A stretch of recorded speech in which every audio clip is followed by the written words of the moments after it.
How is it going, guys? It is a beautiful week. Last week there was a wind chill of, I think, -30, and then this week there was a high of 60 degrees. Iowa weather is completely bipolar, but today we are gonna be setting up what I think is probably my best purchase of 2022 besides the GR86. But before we can do that, I need to get the trailer out of the garage to give us a little bit more room.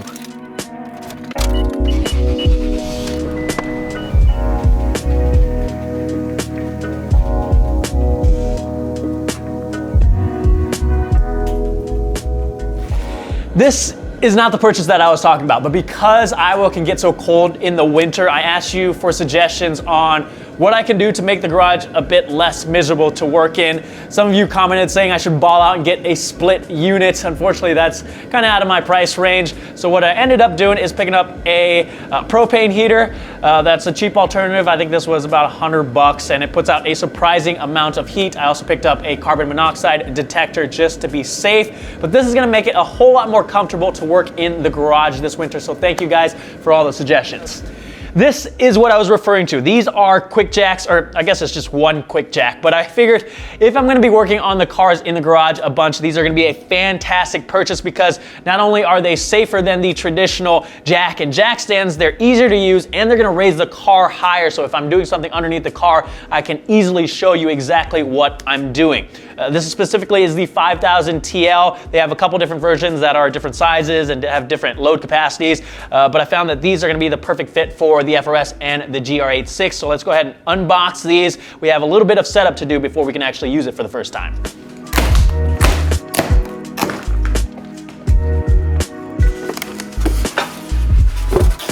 Oh, these are actually pretty heavy. They've got wheels, so that's nice. So the two long boxes were the frames, and this box has the motor and all of the hoses and blocks that we need. I've got everything laid out to ensure we aren't missing anything. So we have the two frames, the different size blocks, two short hoses, two long hoses, thread lock, fittings, the motor itself. You also do need to go grab some automatic transmission fluid or hydraulic fluid. We've got the handles that help us align the frames underneath the car, and you may need a Schrader valve tool, which we have over there, and a couple other tools that you should have in your toolbox. But the first thing we're gonna do is get the fittings installed. The hydraulic cylinders are gonna have a plug on the bottom here. You need to remove them with a 6mm Allen key. Make sure to get this washer as well. That might be stuck on there. Is stuck on there.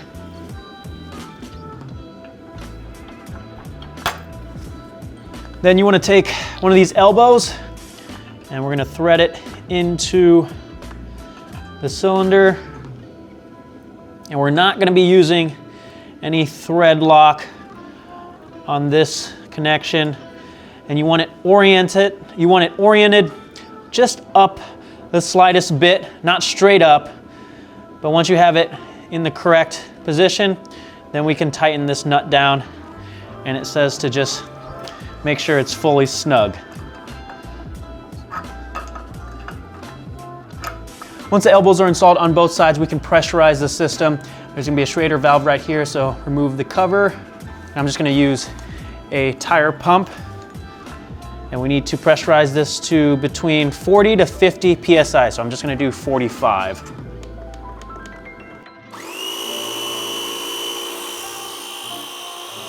So do that on both sides, and then we can move on to the hoses. And this is where you might need the Schrader valve tool. If you hear air coming out, go ahead and tighten down the valve to make sure that isn't an issue. Grab the two short hoses next, and we're gonna put some thread lock on the male end here. You don't wanna put too much. Then we need a male quick connect fitting. We're gonna thread that on there by hand first. Grab some wrenches and we're gonna tighten this down to make sure it's nice and tight. We wanna route these short hoses underneath the frame and then over to the elbow. Get these plugs removed. And then we'll connect it to the elbow and tighten it down. We're gonna do the same thing with the long hoses, except this time we're gonna install the female quick connects on both ends. Again, we're gonna use some thread locker and then thread on the quick connect. I'm just going by feel, and as long as it's snug and it feels tight, you should be good.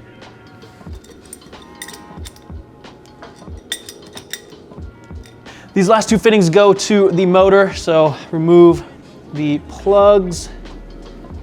So they recommend installing the lower one first. It says you should be able to do this by hand, and then you can do another half turn with a wrench to snug it down. That seems pretty tight. Do this one. Now we can fill the reservoir up with the transmission fluid. And it says you want to fill this up until about 1/2 inch below the fill hole.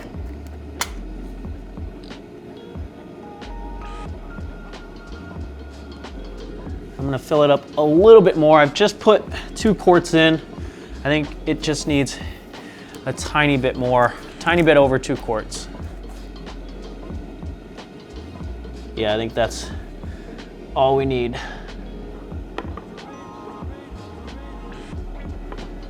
Why is this so hard? What the heck? Because I use the liquid thread lock instead of the tape, there is a cure time of at least 24 hours. So I'm gonna let everything sit, come back tomorrow, connect it all up, bleed the system, and then we can lift the GR86 for the first time. Hopefully everything goes smoothly. Also, the propane heater worked wonders, so super thankful for that. The thread lock should all be cured now, but I wanted to give a quick update to those of you who have ordered a Driven Media t-shirt or crew neck. The first batch has come in, so I've been working on getting everything packaged up and ready to ship out. So a lot of you should be seeing those shipments going out this week. They're still working on another batch to finish up the first set of orders, but it shouldn't take much longer. So thank you to everyone who has ordered. And if you're looking to support the channel, head over to the driven.media website to pick up a t-shirt or crew neck of your own. For reference, this is a large. I'm 6 foot, about 165 pounds, but if you're unsure, you can check out the sizing info on the website as well. So I've got everything connected, and I've got the frames raised up on the block so that the highest point in the cylinders is where the bleeder screw is.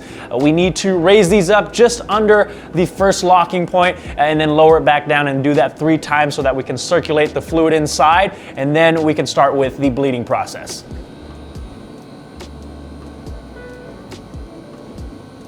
Once we've done that 3 times, take some paper towels or rags and put it underneath one of the bleeder screws. You're gonna wanna do this one side at a time. We're gonna take a 3/16 Allen key and start loosening the bleeder screw until you hear the air come out. And then once the air stops coming out, we can tighten it back up. Then I'm gonna press the up button for a couple seconds. And that's gonna bring the air back towards the screw, and we're gonna loosen it back up again. And then again, we're gonna press the up button until we see some fluid coming out and all the air gets pushed out. All right, now we can tighten this back up. Make sure you don't press the down button with the bleeder screw loose, otherwise you're gonna suck air into the cylinder, and then you're gonna have to do this all over again. Wipe up any of the fluid that came out, and do the same thing on the other side. We are done with the bleeding procedure. I actually went through and did it a couple times just to make sure all the air was out of those cylinders. But we're gonna move these out of the way. I'm gonna reposition the car in the middle of the garage so we have plenty of room to work, and then we can test these out for the first time. All right, I lied. We're not actually gonna move this thing. I forgot to disconnect the battery or put it on a charger, and now the battery's dead and I don't have a jump pack. So we're gonna leave it where it is. I did push it back a little bit to ensure that we have enough space. I've got the frame on the driver's side where it needs to be, so we just need to get the passenger side aligned, and then we can lift this thing up.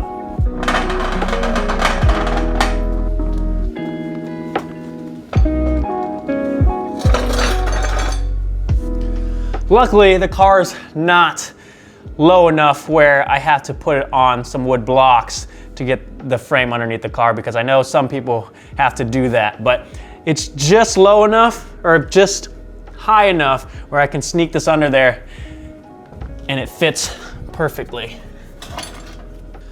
Connect the hose here.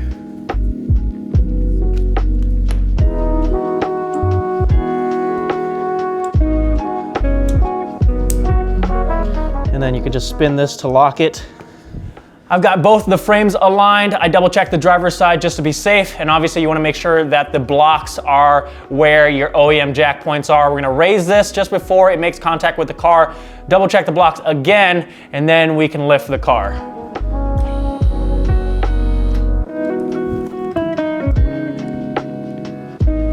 All right, we're looking good on all four corners. So I'm gonna raise it just past the first locking point and then drop it down. You wanna make sure that the frames are raising at a similar speed. If they are off just a bit, stop what you're doing, go back down. You need to sort that out before you go any further, but they should be going up at the same speed. That way your car doesn't tip over.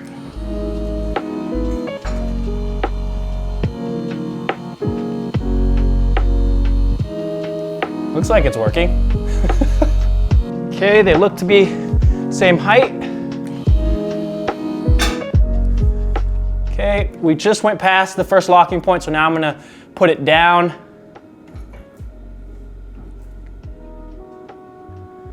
I'm gonna hold the button for about 3 seconds to release the pressure. And then we wanna go check all the connections, make sure we don't have any leaks or anything like that. Push the car a little bit, make sure it's stable before you actually get under the car and work on it. Now, before we raise this any higher, I'm actually going to lower it back down to make sure that the jack's lowered down at the same speed as well. So we're gonna raise it up a little bit so that we can disengage the locks.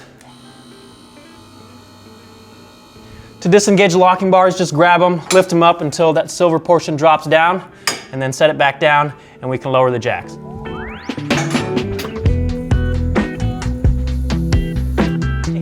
Everything seems to be working as it should, so we're gonna lift this up all the way. That should give us about 24 inches or 2 feet of clearance from the ground. That should be plenty of space underneath the car or for us to take the wheels off and do suspension or brake work.